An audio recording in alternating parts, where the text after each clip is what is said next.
Lo dijo en la primera hora. 8:10 en la mañana, seguimos. El portal Primicias publicó hace 3 días, el 3 de junio, al finalizar el viernes, que las asambleístas Moreira y Arias se denuncian por incidentes en el Pleno. Esto pasó el jueves, ¿no, Belkis? O el miércoles. En la sesión del jueves. Del jueves, correcto. Durante la sesión para decidir si el contralor subrogante Carlos Riofrío enfrentaba o no juicio político, las legisladoras Joana Moreira y Natalie Arias se enfrentaron mientras presionaban por el voto de Rosa Cerda de Pachacutic. Entiendo que hay una denuncia de la asambleísta Natalie Arias en el seno del Comité de Ética en contra de la asambleísta Moreira. No sé si hizo lo propio la asambleísta Moreira, que visita nuestra mesa de trabajo. Joana Moreira está aquí con nosotros, asambleísta ex Izquierda Democrática, representante de la provincia del Oro e integrante del Consejo de Administración Legislativa CAL. ¿Cómo le va, legisladora? Bienvenida. Muy buenos días, muchas gracias Belkis, muchas gracias Fabricio y a Radio Sonorama por ese espacio y la oportunidad, y a todos los ciudadanos que nos escuchan en este momento. Bueno, nuevamente decir que sigo siendo parte de la Izquierda Democrática. ¿Pero no le separaron? No, Guillermo Herrera... ¿Cómo es eso? Explíqueme. Guillermo Herrera ha tomado una decisión totalmente arbitraria. Él no tiene esa facultad de poder separar a legisladores de la bancada, ni tampoco expulsar asambleístas, ni ningún afiliado sin un debido proceso, sin el Comité de Ética. Es el único que puede resolver, y ustedes conocen que existe incluso impugnación y apelación a esas decisiones en el Tribunal Contencioso Electoral. Lo que no ha hecho con nosotros, lo que hizo en su momento con Alejandro Jaramillo, y no le resultó porque el tribunal sigue en apelación, él sigue siendo presidente provincial, y lo ha hecho con los demás asambleístas, incluso con Lucía Plasencia, que sí es afiliada a la Izquierda Democrática, a pesar de que manifiestan que no, y sobre todo han alterado su afiliación. Su afiliación del 2016 ahora mágicamente aparece afiliada en el 2022, cosas que igual la justicia está investigando en este momento. El nuevo presidente de nuestro partido, Enrique Chávez, ha ratificado esta unidad que debe tener la bancada, y sobre todo en estos momentos tan complejos y difíciles que debemos mantenernos unidos. El día sábado tuvimos una convención en Santo Domingo en la cual participé, y ratificamos todo lo que hemos hecho en la convención anterior en Manabí, y sobre todo acerca de estas elecciones internas y legales que se realizaron. Así que yo sigo participando, obviamente con diferencias en la bancada, pero esperamos que esta nueva dirección de Enrique Chávez pueda poner a las personas en su sitio correcto, en el camino correcto, avanzar en la política, y sobre todo con la socialdemocracia que tanto necesita. Pero esa parte no la entiendo, porque entiendo que quien está registrado en el CNE es Guillermo Herrera y no Enrique Chávez. Justamente yo iba a consultar, sí. ¿No se trata más bien de que a la fecha la Izquierda Democrática tendría una suerte de doble directiva? Bueno, ahora se encuentra en un tema de conflicto interno el CNE. El CNE incluso ha enviado un oficio manifestándonos que no va a realizar acompañamiento ni veeduría al proceso de elecciones internas que se dio el día 4 y 5 de junio de los días pasados, y también lo reconoce a Enrique Chávez como presidente. El oficio se lo envía a Enrique Chávez como presidente de la Izquierda Democrática. Obviamente también le envía un oficio a Guillermo Herrera. Sin embargo, en este momento se podría decir que para el CNE existen dos presidentes. La vía es el Tribunal Contencioso Electoral. Nosotros vamos a impugnar, vamos a presentar los descargos pertinentes para que se pueda inscribir a Enrique Chávez, pero esto ya va a ser un proceso en el que las instancias correspondientes van a tener que tomar una decisión. Pero para nosotros, la mayoría de presidentes provinciales, representantes en el exterior, de delegados, de autoridades, Enrique Chávez es nuestro presidente. Correcto. Correcto. Pasemos a hablar, en cambio, de lo que pasó el otro día. A ver, ¿usted le jala, le agrede al asambleísta Arias? ¿Qué mismo pasó? Con base en el hecho de que le han denunciado a usted, la asambleísta Arias le ha denunciado a usted ante el Comité de Ética y pide una sanción. Claro, bueno, creo que en el Consejo de Administración Legislativa va a ser el órgano pertinente en donde se va a tener que resolver, donde ambas vamos a tener que probar nuestras denuncias, las pruebas. Creo que por un golpe de suerte, que casi no ocurre en la vida, se puede evidenciar también videos en los que se ve con claridad, y se ve obviamente desde otros ángulos, y también momentos antes del video que publica la asambleísta Arias y que publica también las cuentas aliadas, ¿no? Y se ve claramente como la asambleísta Arias, cuando yo ya estoy ahí, porque yo ya estaba ahí justamente en ese momento, en ese lugar, la asambleísta Arias estaba al frente, y siempre estuvo al frente de la asambleísta Rosa Cerda. Yo estaba en el CAL antes de eso, y yo abajo porque obviamente la veo a cómo la agarraban y cómo la golpeaban y cómo la tenían arrinconada y cómo ella pedía que por favor se vayan, que le dejan sola.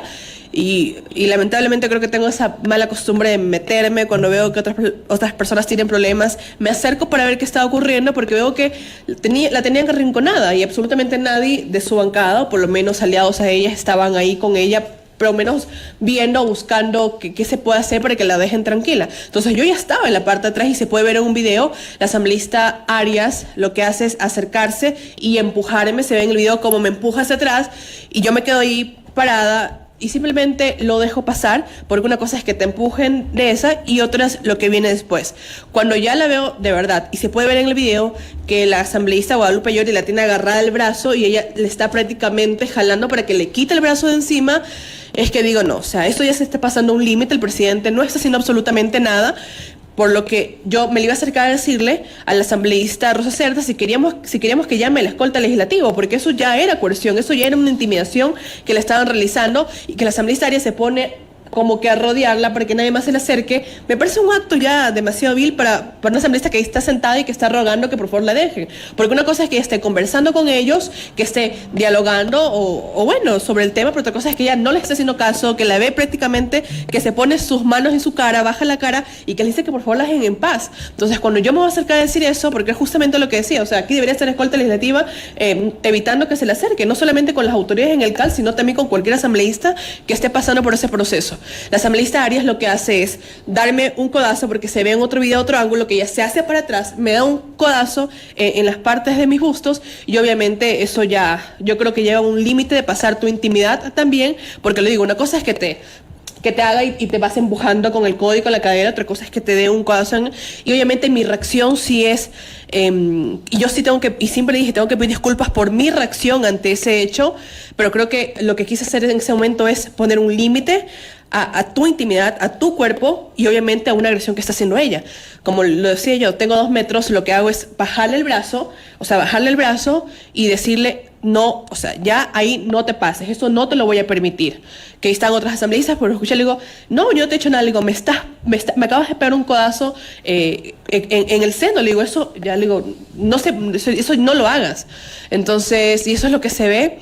Obviamente ella tiene su ángulo en la historia, dice que yo soy la que le agredo, pero siento que los videos, la que le jalonea, sí, pero obviamente lo que yo le hago es, cuando ella me golpea y se ve claramente en el video como ella se hace para atrás para golpearme. Entonces caigo en un momento de provocación porque... ¿Se reconoce entonces esta reacción de su parte que se pudo ver en el video? Claro, yo reconozco mis actos. ¿Por qué? Porque al final del día nosotros podemos ver cómo ellos hacen todo este proceso para provocarme, porque en un video en el que subimos también se ve como cuando la asambleísta Arias me empuja para pasar, la asambleísta Llori al frente se ríe, se festeja y se ríe de lo que está pasando. Entonces vemos cómo sí me provocaron para que pase lo que pase y yo sí tengo que pedir disculpas por mi reacción ante este hecho y bueno, hay que decirles que hay formas naturales de que una persona reacciona y lamentablemente mi forma en este momento fue esa. ¿Le ofreció disculpas a Natalia Arias? No, yo no he hablado con ella porque siento que con la mentira tampoco se puede.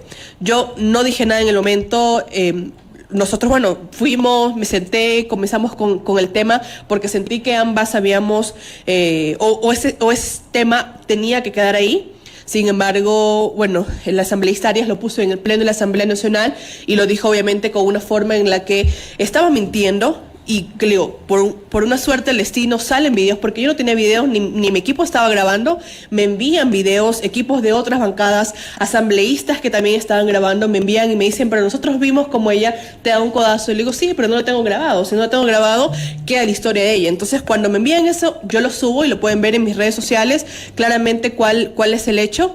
Sin embargo, sí creo que lo planteo para poder mostrar mi verdad, más que para buscar una sanción, es para que se vea qué fue lo que pasó y qué es realmente lo que estaba ocurriendo en ese momento.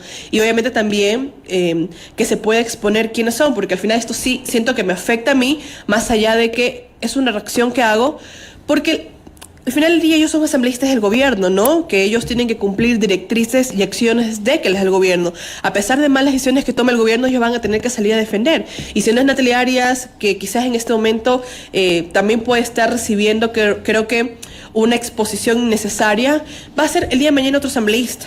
Porque son un grupo en el que tienen que cumplir ciertas funciones para el gobierno. Y yo no. yo estoy aquí para poder mostrar una política totalmente diferente y esto sí siento que obviamente me pone una situación en la que no me gustaría tener que explicar un acto como este, cuando siempre he tenido que estar haciendo cosas positivas y teniendo obviamente una exposición afirmativa acerca de los hechos y de los trabajos que hemos realizado. ¿Usted presentó también la denuncia en contra de las asambleístas Arias? Sí, yo presenté una denuncia también contra la asambleísta Arias, adjuntando obviamente los videos que me hicieron llegar y bueno, poder probar ante el organismo pertinente que lo que yo hago es responder ante un acto que se me hizo y absolutamente eso.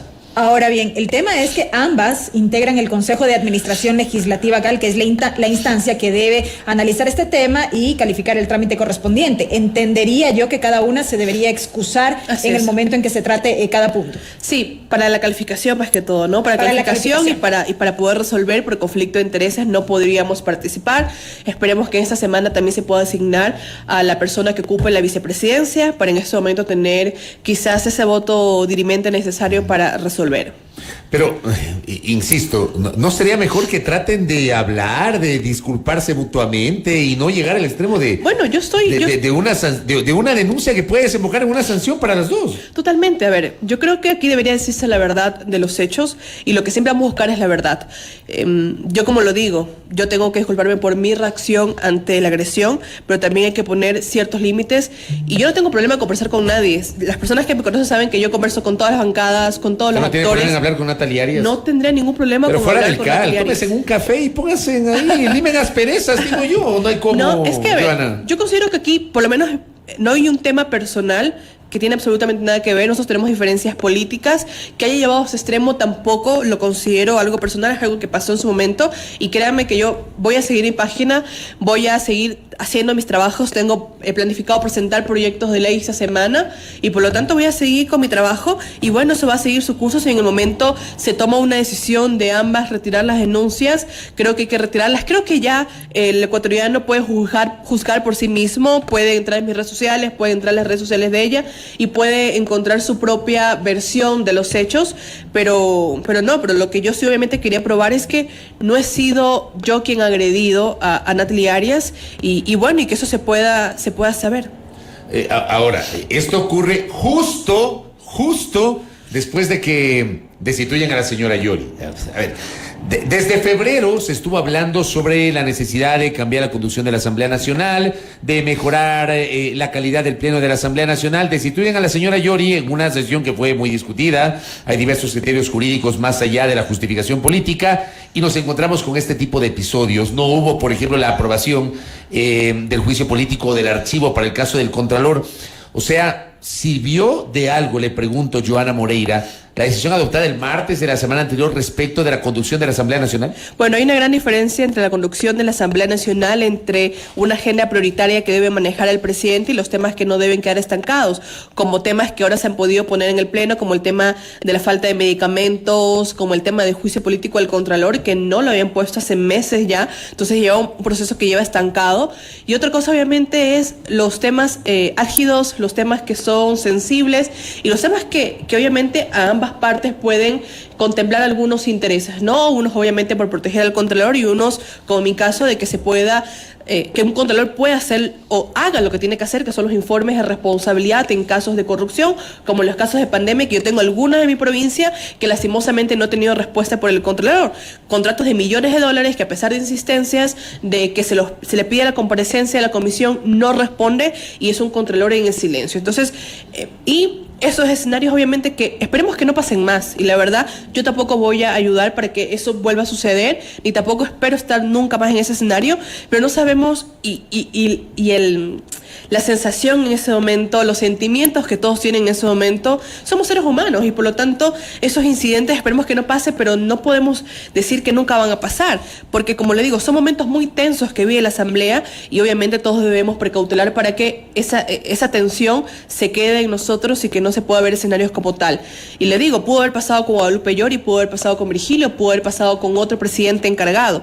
Esperamos que nosotros podamos manejar esas tensiones y esas diferencias políticas para que esto no vuelva a pasar. Pero decirlo que las cosas no van a cambiar, considero que son elementos totalmente distintos. Uno, presidente, como lo digo, con su trabajo para poder levantar la imagen de la Asamblea Nacional, y eso es un gran trabajo que se tiene que hacer administrativo, logístico, de territorio, de poder sentar a todas las bancadas, pero hacer un trabajo más allá del que siempre hemos visto, y es el que yo siempre he dicho.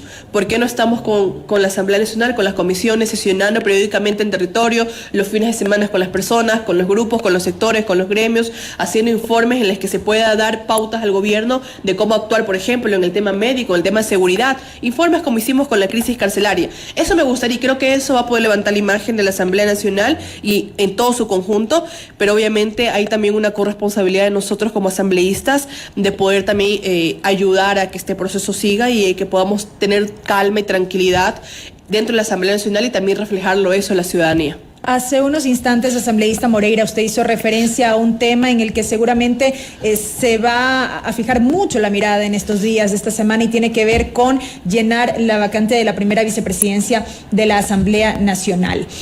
¿Cómo están las cosas a lo interno? Ya se empiezan a escuchar voces, bancadas que no tienen interés de poner candidato, otras que sí. ¿Qué está ocurriendo internamente sobre este tema puntual? Bueno, sin embargo, es un puesto que llama mucho la atención para las bancadas. Hay que entender también el momento político, hay que entender también que estamos frente a unas seccionales y que eso obviamente también pondrá un peso bastante fuerte en quien ocupe esa dignidad, sobre todo cuando aún hay asambleístas que consideran que Virgilio debe quedarse o no debe quedarse, y por eso es tan importante la primera vicepresidencia de la Asamblea Nacional. Ese es un tema político y práctico, pero yo considero que debemos esperar en este momento a que Virgilio pueda estar sentado, pueda obviamente mostrar su capacidad, si la tiene, en la conducción de la Asamblea Nacional, y que pueda poner sus intereses en la mayoría de los ecuatorianos en la Asamblea. Pero se debe elegir un primer vicepresidente. Se tiene que elegir. ¿A quién corresponde? Esa es la gran interrogante. ¿A quién corresponde? Bueno, corresponde a quien pueda tener los acuerdos necesarios con las más bancadas. Que pueda articular un acuerdo político. ¿No existe ese acuerdo político? Todavía no hay un nombre fijo, ni tampoco una bancada como tal. Eso nunca se ha conversado, ni tampoco he estado en diálogos en los que digan, no, si Guadalupe Llori se va,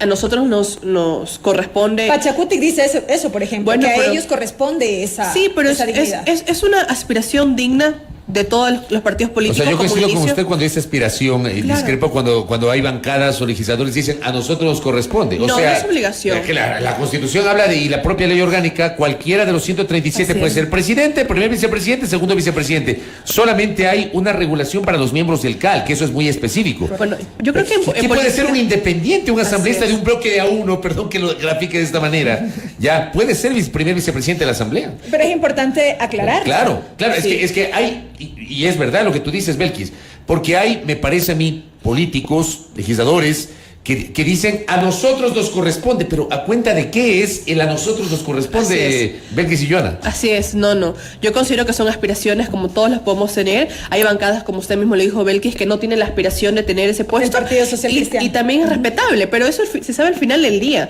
Recuerden que para nosotros, o quizás para todos los ecuatorianos al inicio de este periodo de la Asamblea Nacional, estaba dicho quién era el presidente de la Asamblea Nacional, y todos ya lo veían a Henry sentado en la presidencia, pero eso no sucedió. Al final, y en los últimos días, se dio un cambio de coyuntura, de diálogos, y por lo tanto se tomó una decisión totalmente distinta. Incluso se decía que era Salvador Kirchner presidente, pero al final del día no tuvo los votos. Así que creo que aspirar tan pronto, creo que es bueno, porque te permite incluso tener los acercamientos y que todos sepan que es tu aspiración, ¿no? Decir cuál es tu meta.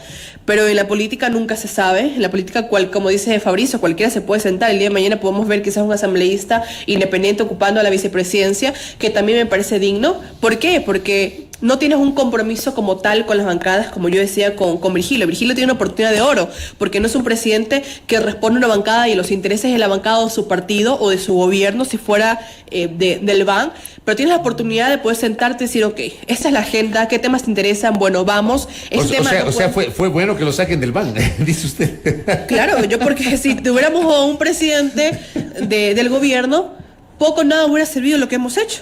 Porque al final del día, si Guadalupe Llori tuvo también acusaciones, fue por esta dependencia del gobierno y por ser prácticamente una presidenta que no era presidenta, sino que era una ministra o que era una secretaria de gobierno, ¿me entienden? O sea, que respondía a las órdenes directamente de Lazo. Entonces, si hubiéramos tenido a Virgilio, parte del BAN, no hubiera cambiado absolutamente nada, porque hubiéramos seguido estancando los procesos que eran importantes de fiscalización. ¿Y también habrían apuntado a la destitución? Bueno, considero que esas son las denuncias pertinentes que deben de presentarse y que cada uno va a tener que evaluar las actuaciones, pero claro, a Virgilio le correspondía ocupar la presidencia, quieran o no, les guste o no a nadie, o que no sea quizás mucho de lo que éramos esperado, ¿no? Pero fue el candidato del gobierno, es el primer vicepresidente y la ley le da la oportunidad de que él pueda asumir ese cargo. Esperemos que lo haga con la altura y esperemos que pueda subirnos unos puntitos también de credibilidad de Asamblea Nacional, que tanta falta nos hace en este momento. Ya depende de cómo actúe. Joana, gracias por el tiempo. Gracias a por la ustedes. gentileza. ¿Le ibas a preguntar algo más? Ahí Al que te vi ahí con expresión corporal de que le ibas a preguntar algo más. Dale. Es que la pregunta, Dale. lo que pasa es que empezamos a tener interacción en nuestro chat. Entonces, la lectura que tienen muchos es que debía subir Yesenia Guamaní como segunda vicepresidenta a la primera vicepresidenta. Y bajo esa lógica, entonces, deberían subir todos los integrantes del CAL y llenar una cuarta vocalía. ¿Qué es lo que dice la ley de la función legislativa sobre ese tema? Ya, la ley orgánica de la función legislativa en su artículo 17 es claro. Obviamente, a ver, ¿qué te dice la ley? Te dice que en ausencia definitiva o temporal de la presidenta de la Asamblea Nacional asumirán El primer vicepresidente. Dice en su orden, y eso es quizás lo que algunos interpretan. No es que les confunde, pero sí ya les comienza a llamar la atención, pues no no han estado en todo este proceso, dicen que todo es ilegal, pero si hay la oportunidad de meterte por la puerta de atrás a tener a mi primera vicepresidencia, la van a querer interpretar de esa forma, ¿no? ¿Qué te dice? Que en su orden asumirán el primer vicepresidente o la segunda vicepresidenta. Pero te habla del puesto de la presidencia. No te habla de que va a ser un tema de que que asumen la primera vicepresidencia o que asumen vicepresidencias. Eso en la ley en ningún momento te dice. ¿Por qué te dice en su orden primero o segunda vicepresidenta? Porque supongamos que falta la primera vicepresidencia y en su orden dice primer vicepresidente. No hay primer vicepresidente. Virgilio Saquicela fue destituido también en este proceso. Entonces, ¿a quién le tocaría en su orden asumir la presidencia? Yesenia Guamaní, que sería la segunda vicepresidenta. Y llenar las dos vicepresidencias luego. Claro, y llenar, porque en el último inciso, ¿qué te dice? Cuando faltare y que haya que designar, las va a designar el Pleno de la Asamblea Nacional. Entonces siempre te hablan de la presidencia, no te hablan de las vicepresidencias. Y también, ¿por qué te dicen eso en su orden y te nombran a los dos? Porque si faltarían los dos vicepresidentes, no podría asumir un miembro del CAL, o sea, un vocal del CAL. Entonces, por eso te dicen, en su orden van a asumir la primera y segunda vicepresidenta, y no te da ninguna interpretación de que los vocales podrían ir y podrían asumir vicepresidencias o presidencias. Entonces, esa es la interpretación que hemos dado, y que obviamente, como no hay precedentes, es la primera vez que sucede esto. Hay ese tema de que, como dice su orden, es que asumirían, pero jamás se hablen de asumir vicepresidencias. Entonces, correcto. Eso es lo que yo les puedo decir. Correcto. Joana, gracias. Gracias a ustedes, gracias Elkis. La asambleísta Joana Moreira, quien nos ha dicho sigue siendo parte de la Izquierda Democrática, representante de la provincia del Oro, integrante del Consejo de Administración Legislativa, aquí en A Primera Hora. Primera Plana. Todas las noticias, todas las voces.